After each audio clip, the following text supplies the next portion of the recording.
ESF is the oldest, largest, and most distinguished institution in the United States that is focused on the study of natural resources and the environment.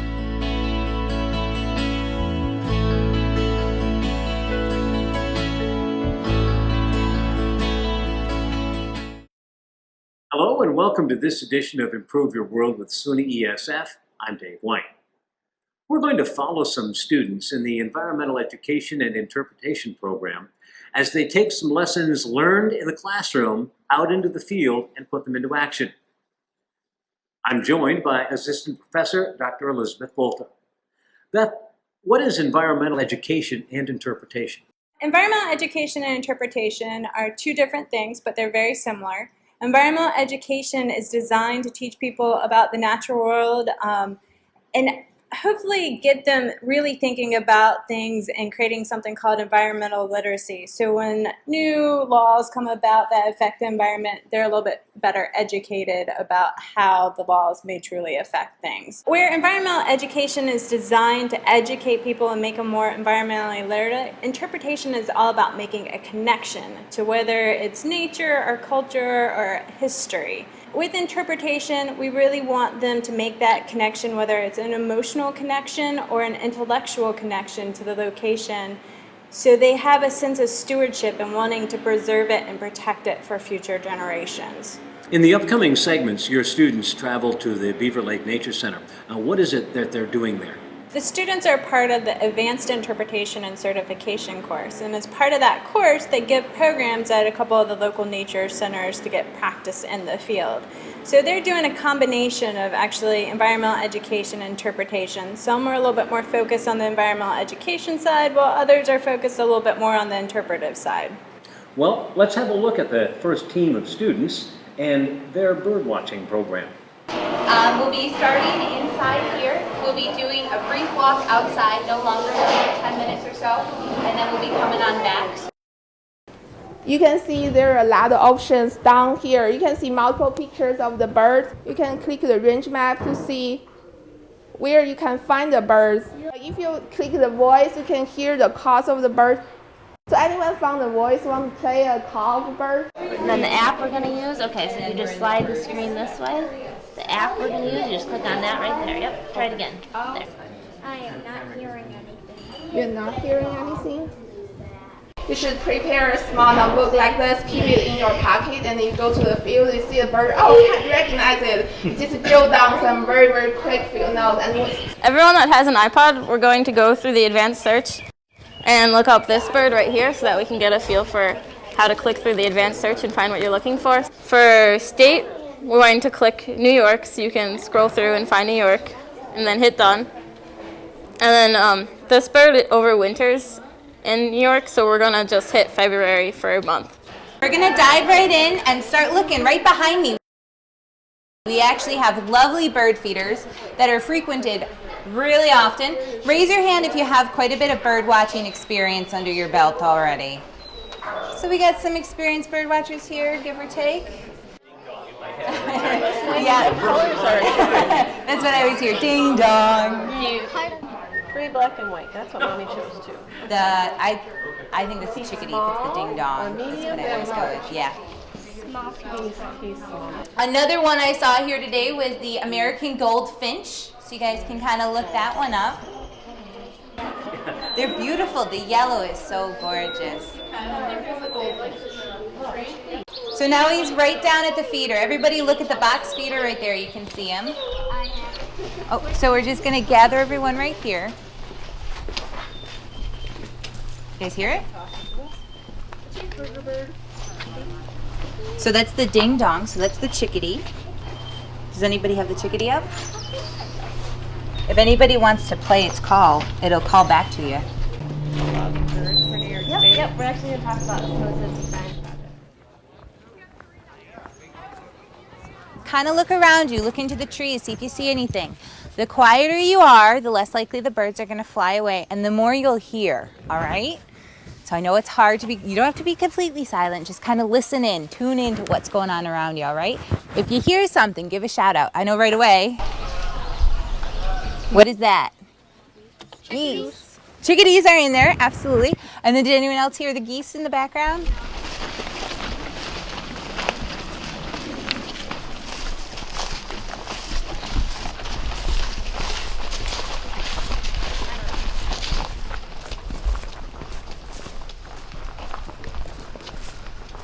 What's the biggest one? Pileated. Yes, pileated. Have you seen them?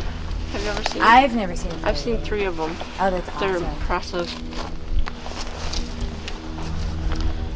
We're going to look at the different woodpecker calls to start, so if everyone kind of wants to find a different one. Which one do you want to look up? American woodpecker.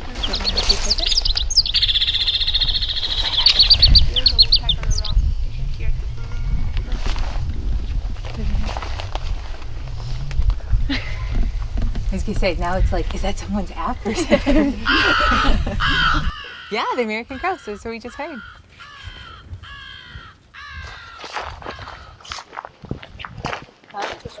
Yeah. So what's kind of cool about this type of bird watching out here with the app is it becomes a scavenger hunt, and you can check things off as you go through in the app, and you know, you even get excited over things like the American crow. You're like, oh my God, I saw the check, that one's done. Journaling is a little bit more creative, it's personal, so you kind of have like more access to what you want to do. You can draw pictures, you can note things like what birds get along with other birds, what they're eating, so it's kind of however you want to do it. This first one is Nest Watch, and this is actually a great one to do with kids because you're going to go and the purpose is to find where birds are nesting and kind of how those nesting sites are changing, and it shows the spatial distribution of birds, and the data entry is fairly easy because you're just going to go, you'll find a nest site, and you're going to record things like where is the location, how many eggs there are, how many eggs survived, how many hatchlings survived. So you kind of track the progress of those nests, and you can actually go online and update that data. The next one is Project Feeder Watch, which is really similar to Nest Watch, and this is great because you can go in your backyard, or if you want to go to someplace like Beaver Lake and you find a place with bird feeders and you're just tracking to see what species there are.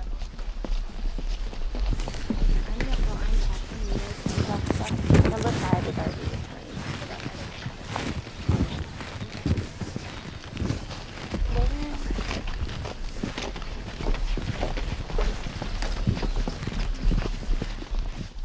Now, near the end of the segment, one of your students talked about journaling or keeping a nature journal.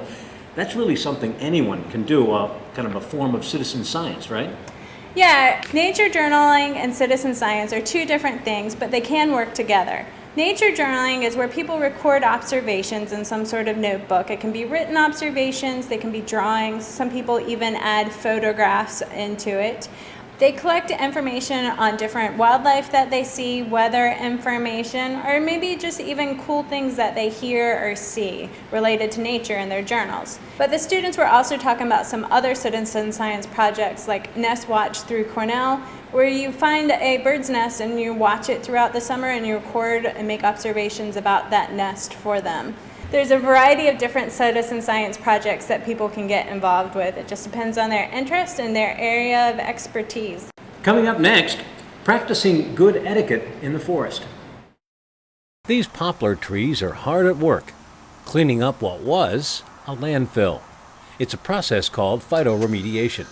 Well, phytoremediation is the use of plants to clean up environmental contamination. So we can look at using plants to take up and sequester heavy metals, or in the case of these poplar trees, to take up organic compounds and break them down into non-toxic byproducts. Well, if you put something in a landfill, you are putting it in there and keeping it safe and not letting anything come in contact with it, which means whatever you put in there is staying in there. It's not going away. In some cases, the trees can be harvested and safely turned into useful products. On the other hand, if the contaminant is a heavy metal like lead or chromium, phytoremediation offers a recycling opportunity. We can reclaim that metal by harvesting the plants and extracting the metals from them. So we're completely removing it from the environment rather than just putting it someplace and keeping it there for future generations to have to deal with.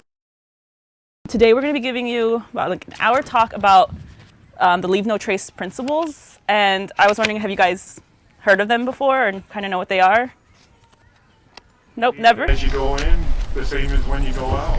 One of them. Yep, that's pretty much it. So, Leave No Trace is this nationwide kind of like phenomenon event, and there's these 7 principles. What they're trying to promote is being in the outdoors but being responsible about what you're doing outside. And they actually have a lot of interpreters and people that go around and talk to people about it. And they give out these cards that have all 7 of the principles. And the first one is called Plan Ahead and Prepare. We like to call it Know Before You Go. Know the regulations and special concerns. Schedule your trip to avoid high times of use. Visit in small groups. Repackage food. Use a map and compass. Things like that. Just really planning your trip. You don't want to go somewhere and just it's snowing and you have like your bathing suit or something like that. The next one is travel and camp on durable surfaces. You don't want to be on like rocks or somewhere that's not very sturdy. You don't want to hike on those places either because you could hurt yourself. The next one is dispose of waste properly, which I think we all know that everywhere we go we should dispose of our waste properly and not litter. And that's especially in parks like this, they have a carry in, carry out method. So you, like you said, leave it how it was. The next one is leave what you find. What do you think this one's about? Yep. Even if you spot something cool, do not pick it up because it's a part of nature. Yep, exactly. Perfect. Yep. The next one is, we won't be talking about this one too much today, but it's called Minimize Campfire Impacts. That one's also pretty straightforward. And campfires can do a lot of damage to the backcountry and to any natural place. And you really want to make sure that you don't leave that much of an impact with your campfire. The next one is respect wildlife. We have some supplies over here, if you can notice. And we're going to have you guys pack what you think you would need for a day hike. We threw in some tricky ones in there, so it's going to be a bit of a challenge. But if you guys want to stand up, we can gather in groups of families or however you want. We have 3 book bags. These aren't real binoculars, but they're certainly very good pretend ones. You're going to want binoculars because if we see something, we don't want to take it, we want to remember it. So binoculars are a good way. Grab a book bag, and I'm going to give you 5 minutes and go through all of our stuff and see what you think you would need for a day hike. We would need binoculars. Is there something already in there? A book. Yeah. Oh, you already have a book. In the woods, okay. Oh, good one, buddy. Take it out if you don't We need a pair of binoculars. Totally up to you what you think you Apples? I would think what else. Very special. First aid is very needed. If Water bottle. At night, we would need a flashlight. Yep. All right, does everybody think they're ready to go? Yeah. Nobody wants the microwave popcorn? You don't think that's a good choice? You're the one who packed it. Now, I have a question for this group over here. I like your candy. Yep. I like your water. Why did you guys pack those shoes? In case it rains. Oh. A lot of puddles. Oh, very smart, because you have pretty sparkly shoes on. I wouldn't want to step in mud puddles with that. I think they're both pretty prepared for. I think we're pretty prepared for a hike. Yeah. One other thing I want you guys to make sure that you bring is your imagination hats. So when I say that you're going to put your imagination caps on or hats on, you got to make sure you're going to use your imagination, because the hike we're going to go on isn't as long as a day hike like we're pretending we're on. As you can see, there's a beetle spotting thing up. So what do you think you guys might see on this trail while we're here? Beetles. Yeah. Ladybugs. We're going to have some ladybugs there. It looks like an NW carved on it. Yeah. Why do you think someone would have done that? It's hurting the tree.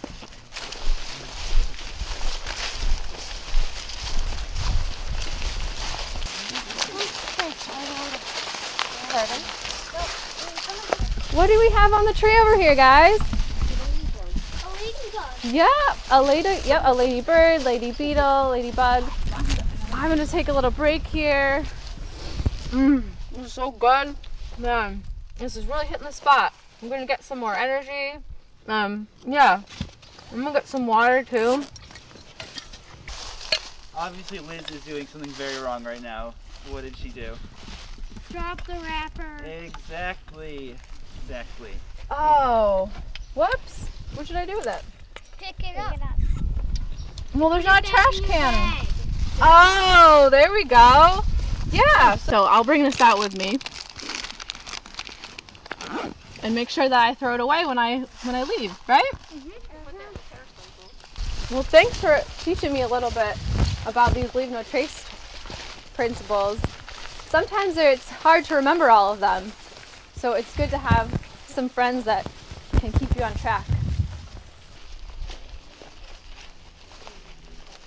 I see a deer over there by the water. Do you guys see it too?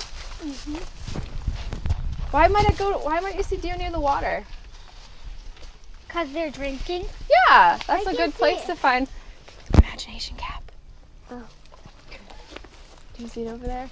Yeah. Oh, and she's got a fawn too. It's a mama deer with her baby. Have you guys seen wildlife in your own backyards? You had a bear? Oh, cool.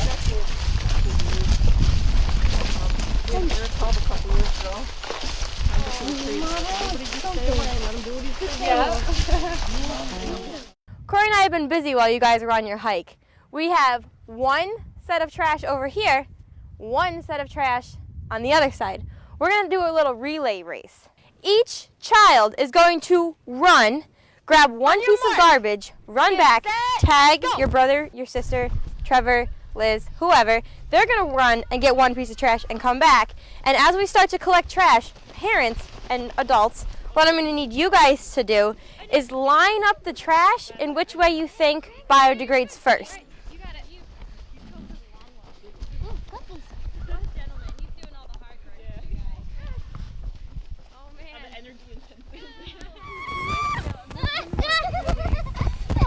Oh man!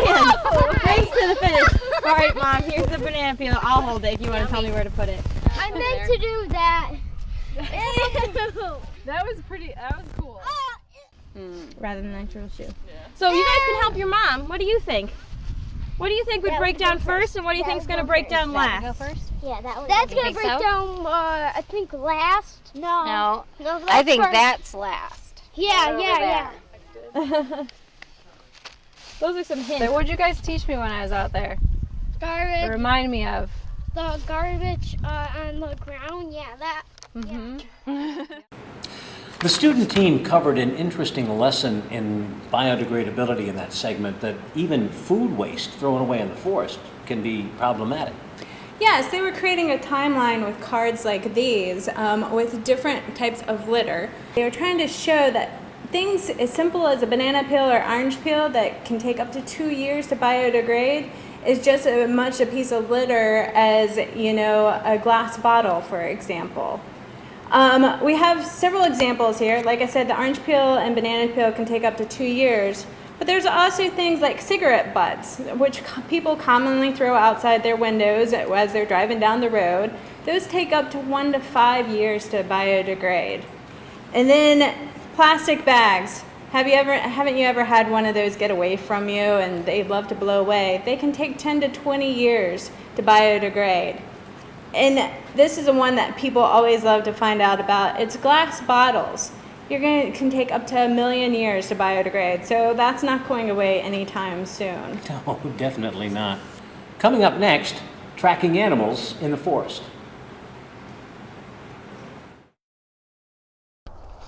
This is a traditional landfill cover. This stand of shrub willow is an effort to develop an alternative landfill cover system that will also create a wildlife habitat, park and recreation area, and biomass for use in energy production. We are using these willows to control the movement of water into the waste material to essentially keep the water from coming in contact with the waste, because when that happens you get chemicals that will become transported by the water as the water moves through the waste material. So we're trying to keep those contaminants from being transported outside these boundaries and into the groundwaters and surface waters that are adjacent to the site. And so far, the shrub willows are doing a good job preventing water from soaking deep into the ground. Eventually, 60 acres of this former industrial site will be planted in shrub willow. Get started with our program, and it is called The Mystery of the Mischievous Mammals. So lately around here we've been seeing some mammals creep around and we're not really sure what they are. And today while we were getting ready we left a bunch of our stuff out here and we came back and it was all gone.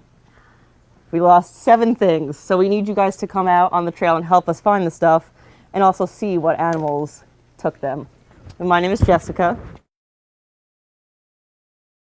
John. I'm Kelly. And we're from SUNY-ESF, so this is one of our school projects, and we have some stuff for you guys. You? Thank you. Yep. And for you guys. You're welcome. Okay, so you'll see in your little booklet, we have 10 animals that we think might be there. So first of all, everything we're looking at is a mammal. Do you guys know what a mammal is? I think it's a kangaroo. A kangaroo is a mammal. What do you think? I think a dolphin is a mammal. An elephant is a mammal. Yeah. And a dolphin. A dolphin, yeah, that's a good one. Before we go out on trail, we're going to do a little craft. There's a bunch of molds here, and we're going to make our own footprints, so you can take them home. Yeah, we have a whole bunch of different ones. We have some of the animals that we'll be seeing, some other ones that you might not see, and you guys can pick whatever one you want. And John's getting the plaster ready so we can do that. It's a red fox. And you can bring it home because that's what they told us. I got a red squirrel. Actually, I think that's a gray squirrel. This is a gray squirrel. A gray squirrel, that's the kind of squirrels we see around here. You see them everywhere. Scampering all around. There's a coyote, a bobcat, a coyote, bear. See, when John comes out, what we're going to do is we're going to take your molds and we're going to fill them with plaster. And then when we go out on the trail, we're going to leave them on the sheet to dry. If you guys pick your molds, come on over here to the sheet and we'll start filling them with the plaster. There you go. Okay, I'm going to fill these up for you guys because it could be pretty messy. Okay, so let's fill those molds up. Okay, is that yours, Kelly? Yeah, don't fill Okay, I'll do yours last. everybody's last. Okay, let's fill up that red fox. Okay. Do you have a booklet? Yeah. So everybody stay together and stay on the trail. We don't want to get lost. Okay, we're going to go on the Deep Woods Trail. Those days are long gone. So everybody keep your eyes open. And shout out if you see anything. See, like right there and right there? You see, guys? Yeah. There's some tracks right there. You guys want to come over and see? Yeah. We can see there's 2 paw prints right here. See, they're kind of hard to see because the animals are running around, right? Yeah. There's 2 right there. Let's see. Let's open up your booklets and see what we have. Raccoon. Way too big to be a chipmunk, right? A raccoon. A raccoon. You know what? Could be a skunk. Let's look at the raccoon. It's got like skinny fingers, right? Right. Can everyone flip to the raccoon page? So now that you found your raccoon, Kelly's gonna give you a sticker so you can mark it off. Yeah. Where's the raccoon? Right there? Thank you. There you go. Possibly see Where are my keys? Have you guys seen anything bright green? Oh no. Are you looking? Keeping your eyes peeled? Yeah, I'm keeping my eyes peeled. I don't know. Anybody see my keys? Anywhere? They're bright green on a bright green string. Do you see any keys lying around? Let's see. Look in the trees. Maybe a squirrel took them. Keys. Oh, they're right there. They're right behind me. Oh, thank goodness. So we found my keys. That's good. And if we look right here, we can see some tracks. You guys see right there, right here in the mud. They look like deer prints. They're really small. They look like they're an animal with tiny feet. And who would put something in a tree? A squirrel would put something in a tree, right? I thought I lost this shoe. I'm really glad we found. I don't know what a deer would want with my shoe. Right there? I guess he carried it here in his mouth, and you can see there's more tracks over there by John, right? It says white-tailed deer. Yep, that's what it is, because you see the bottom of his tail is white. Look, tracks. It looks like a beaver or something. No, Let's see. They're pretty small, right? Okay. Yeah, it looks like kind of like a chipmunk. Thank you. There you go, John. Chipmunk. I don't know. It looks like a little more squished together. Let's see what else. It's a skunk. You think it's a really skunk? look like that, does it? It kind of looks like that, right? Yeah. How it's that one looks like that, and then that one's a little more spread out. Look at the other one. Oh, good thing it didn't spray, or we'd be smelling it right now. John's hair would stink. Right there. So it's called a skunk? Yep, a striped skunk. Thank you. Okay. All right. Good Everybody job. get your stickers from Kelly for the striped skunk. You guys are so smart. Oh, Maybe. We'll see. Hopefully. The sticker isn't coming off. Let's see what else we have. I think we have a bandana. You're welcome. And it's a little caterpillar. See how fuzzy he is? Yeah, is he alive? Yep. Yeah, he's rolled up because it's cold. Don't squish him too much. Yeah, see, there you go. See? So It's pretty cool, right? So when he think he's a little cold right now, that's why he's all curled up. And yeah, you guys knew a lot about mammals. You guys were able to pick out those tracks pretty quick. It's not easy. Kind of hard to find, right? They're not that obvious. Things like deer is really obvious. A lot of scientists, they never even see the mammals they're studying. All right, so we're gonna go see if our molds are dry. Oh yeah, I need to They've been sitting in the sun. So This is not yours.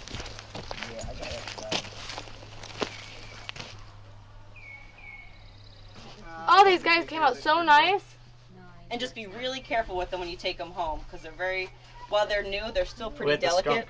Fragile. Yeah, be very, very gentle with them, okay? Bobcat. Claws? Oh, the coyote. It looks so cool. Awesome. It's a little footprint. That's a real coyote imprint. Awesome. Well, it certainly looked like everybody, especially in that last segment with the kids making the plaster animal tracks, were having a lot of fun. But what's the purpose behind programs like this? The purpose behind these type of programs is really just to get people interested and involved, especially with young kids, like you saw in the last program. A lot of kids today like to spend time inside playing video games or playing with technology of some sort, so we want to reintroduce them to the outdoors and let them know there's a whole bunch of other things to get out and explore besides just playing the latest video game that they may have. And hopefully, getting young people involved like this, that's something that they'll carry with them right on through their adult lives. You're exactly right. Most of the students here at ESF, they started off very young with very similar programs like this, and that's what got them interested in coming to ESF to study either environmental education or wildlife biology or whatever it may be. Well, Beth Volta, thank you very much. We have about 30 Native youth here at Native Earth Youth Camp this year, and they have come from as many as 7 different indigenous nations. And we come together to really look at the intersections between science and culture. It's true, it's total immersion field biology, and it's that sense of re-engaging curiosity again. And so what we're trying to do is to refamiliarize the students with the life in the water. So these are actually pieces of knowledge and scientific tools that students can take back to their own communities and use these biodiversity assessments to understand the nature of their streams at home. And oftentimes Native students have been somehow given the message that indigenous cultures and traditional values are somehow at odds with Western science.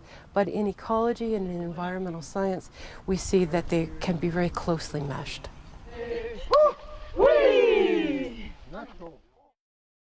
Thank you for tuning in to Improve Your World with SUNY-ESF. That's going to do it for this program.